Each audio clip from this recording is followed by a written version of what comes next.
Snoop Dogg and D.I.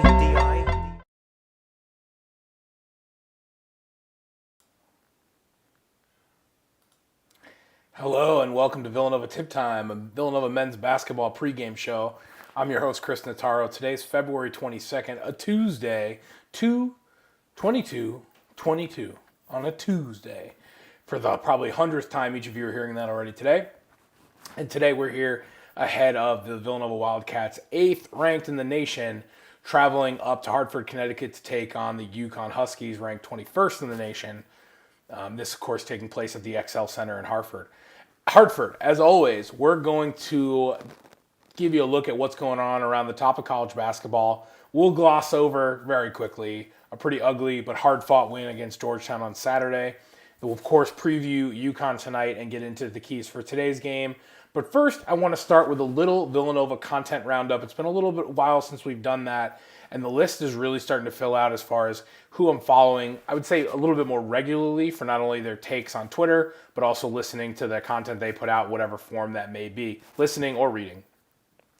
I think where I want to start is one of the cooler pieces that I've read in a little while, probably since the last time he put out a piece on whether or not Villanova was a closing team. But Brendan Riley from VU Hoops put out a really great article yesterday, and I believe he actually spoke about it today on the State of the Nova Nation podcast, really breaking down what constitutes Villanova's rivalries. Really good content. I'm not going to spoil it. Head over there and read it for yourself. I think one thing I found myself wondering after reading it, though, was I feel like Villanova's almost unrivaled at this moment in time. And while I say that, when you look at obvious blue bloods like Kansas and UNC, which Brendan had on the outside looking in, because they're non-conference, they're non-geographic rivalries, and anything that's not in one of those two categories are tough to call rivalries. Even though these blue bloods are as close as it gets, Kansas and UNC for us, they're not quite rivals. Syracuse was high up on the list, but they're not in the conference anymore, so I don't call them a rival. Georgetown is in the absolute toilet as a program, and I think they would be our only really true rival right now if they were in any way legitimate or relevant, but they are the furthest thing from that. So it's really tough to call that an active rivalry right now. And with the rest of the teams in the Big East, are they really rivals? Maybe to them, we are their rival, but are they really ours? With Villanova's dominance of the new Big East, and as well as owning 2 of the last 5 national championships on a national level, the case could be made that Villanova doesn't really have any current in-conference rivals. Now that UConn is back, and the fact that they own two of their own titles of the last decade, the strongest case can be made for them as Nova's top current rival.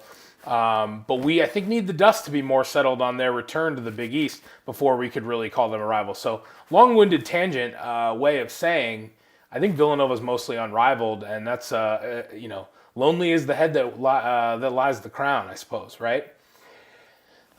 Excuse me. So, other, Villanova content in the content universe, I look at, the amazing guests that the guys over at the Full 40 have been pulling.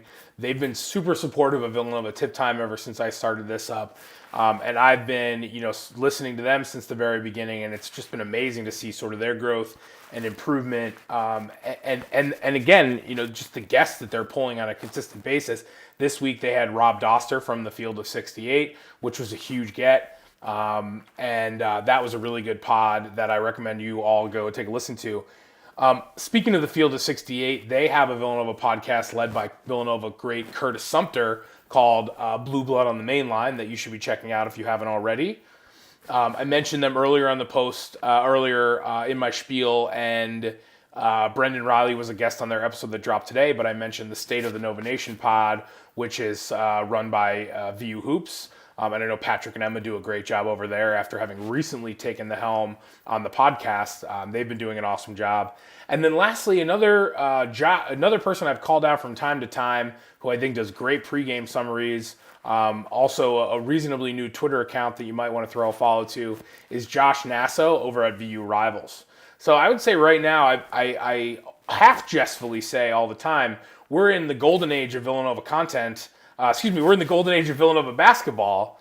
but we're also in the golden age of Villanova content. There's just so much good Villanova content out there.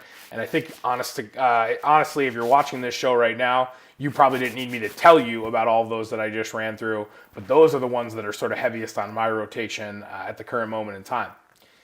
So now let's talk a little bit about where we've been, what we've seen Saturday, and since then. I feel like it's been a lifetime since I saw you guys last before the Georgetown game. A couple of, shout outs, big games across the top of college basketball, a little less consequential to Nova in the Big East. You got a shout out to Florida and taking down number 2 Auburn in the Swamp on Saturday. Number 4 Kentucky took down number 25 Alabama in a wild offensive game. 90-81 was the final score in that game. Just an absolute shootout on both ends. You saw number 11 Texas Tech doing more damage with a close win over number 20 Texas at Texas. This was against their former coach Chris Beard. You saw number 23 Arkansas getting better with a home win over number 16 Tennessee. Tennessee lost by 10, but they only scored 48 points. So interesting trend. Obviously, we saw Tennessee earlier in the season in a game that they played kind of like this, and they are a feast or famine kind of team, as it appears. Lastly, I want to point out number 18 Ohio State getting roughed up at home by Iowa on Saturday. This kind of moves them a little bit further away from that crowd, slightly less crowded now, Big Ten regular season title conversation. On Sunday, other news out of the Big Ten that you only missed if you live and stay under a rock at all times was number 15 Wisconsin taking care of business in Madison with a strong second half to notch a home win against Michigan. That wasn't the story. The story was the handshake line heard around the world as all hell broke loose between head coaches Greg Gard and Juwan Howard. Spilled over into a full-on shoving match, spilled over into Juwan Howard throwing this sort of open hand punch slap sort of dealio at a Wisconsin head coach. You had at the Wisconsin, one of the Wisconsin assistant coaches was the one that he threw the slap punch at. You had assistant coaches in the fray. You had players throwing punches. You have Howard now suspended for the rest of the regular season with his team squarely on the bubble. You had some minor player suspensions for players that threw punches, and honestly, just a really bad look for the top of college basketball all around. A really, really bad look for Michigan. The tape kind of showed Wisconsin coaches and Wisconsin coach Greg Gard definitely had a role in it. Certainly, I think Howard was more the aggressor and more to blame, but I'd say Greg Gard certainly had a role in it. So really just, I think, an interesting thing that's been much talked about around college basketball. And I think in closing, it's something that's awesome that Cats fans don't have to deal with because our coach is the most amazing pillar of man that's ever existed in the game or in the sport of college basketball. And so this is not the kind of thing we have to worry about, but it's sort of a bad look for college basketball nonetheless. And lastly, I want to point out also on Sunday, Providence narrowly got by Butler at Hinkle, a game that Villanova still has to play in 2 weeks. Providence won that game by 1 in OT. In a game that saw them down by as many as 19 points. And they, much like Villanova against Georgetown, looked a little tired on Saturday coming off of their massive clash in Providence earlier last week. And then lastly, as a segue into tonight's events, UConn, previously ranked 24th, took care of business at home against Xavier, leading to their jump up to 21 in the polls. They've now won 4 or 5, which we'll get to in a brief moment here. Like I promised, we're going to gloss over senior night and the Villanova-Georgetown game so quickly. We'll recap it just to say Justin Moore was the hero with 19 points, 6 boards, and 4 assists. I would say Slater, Dixon, Samuels, and Daniels all had very average performances for the Cats, not in a good nor a bad way. And Colin Gillespie was just pretty cold in this one, but still managed somehow to win NCAA Player of the Week based on his Providence performance earlier in the week. I think sometimes you just got to win the ugly ones, right? Colin was a little cold. Everybody else played just about average except for Justin Moore, who played pretty well. And sometimes you're going to have these ugly games. You could have spotted this line a mile away. Nova was favored by 19.5 or 20 points, depending on where you caught the line. And that was just the sucker line from the very beginning. I think anybody who gambles with any regularity looked at that and was like, no way. Georgetown held a lead in the second half of the first time these two teams played. This team was going to be really tired coming off an emotional victory a couple days earlier. All it takes is for something like your star player to just have an off night, And boom, the game goes exactly like this, and we have to be comfortable with the fact they're not all going to be these obliterations. And you got to grind these one out and win these games, which is exactly what the Cats did, and exactly why we can move on to the next big Cats road game in tonight's game against Connecticut, now ranked 21st, and feeling like we're really coming off that Providence game. You notch a win against Georgetown, and you get yourself into Hartford for the next big matchup, and that's exactly what the Cats are doing. Hopefully a little bit more rested since they've had about a week at home. Coach Wright was quoted as saying that both Gillespie and Moore are about 80% right now, so they're getting back to normal, even if they're still a step slower dealing with their ankle injuries. So what's the story for this Connecticut team? They're 19-7 overall. They're 10-6 in the Big East. They're tied for third place in the Big East with Creighton. They are firmly considered in the NCAA tournament field right now, but they're, of course, just like everybody, hungry to bolster their resume as they come down the stretch. And this is the biggest game on their schedule all year, bar none. So this is the biggest game for UConn tonight, and you can bet they're going to treat it as such, especially having dropped the first leg against Nova a couple weeks ago, which we'll talk about in a moment. So they've swept, UConn has swept Marquette, who, Nova's lost both to Marquette. UConn, I believe they have a split with Seton Hall, a split with Xavier. And if you look at their schedule, all of their losses are close losses to likely tournament teams. So this UConn team is a really good two-way team. They lost to Villanova by 11 a few weeks ago, just 2.5 weeks ago, if you can believe that. And that's actually their biggest marginal loss of the season. So lots to consider there as you come into tonight, what is assuredly the biggest game of their year at home against the big bad Villanova Wildcats. Who are the guys to know from UConn? I think you have to start with R.J. Cole, who is their star guard, averaging 16 points a game, lit it up against Nova last time they played. Adama Sanogo is their notable big man, who's averaging 15 points a game and just shy of 9 rebounds. Tyrese Martin fills out that 1-2 guard punch along with R.J. Cole. Tyrese Martin adds 13.6 points and 7 rebounds a game. Isaiah Whaley is another big man name to call out. He's going to rotate in and out of the big man matchup with Sanogo against Dixon. A name that I've seen on UConn Twitter a little bit in recent days is Andre Jackson, who UConn Twitter and expects to be, really part of the core guard defensive crew against Villanova's top guards in Gillespie and Moore. I think there's an expectation that Andre Jackson is going to be sort of entrusted with locking up or slowing down Colin Gillespie as much as possible tonight. And like I said earlier, this is just a good two-way basketball team in UConn who can score. They can get to the rim. They can shoot it. They can shoot it well overall, and they also play good defense. I think they're good for Ken Pom, like 25th-ish in defense. So when you look at how the last game went, Villanova was ranked 12th, UConn ranked 17th. Villanova won that game 85-74. Villanova was without Justin Moore, their second leading scorer in that game, as he was coming off that ankle injury the game prior.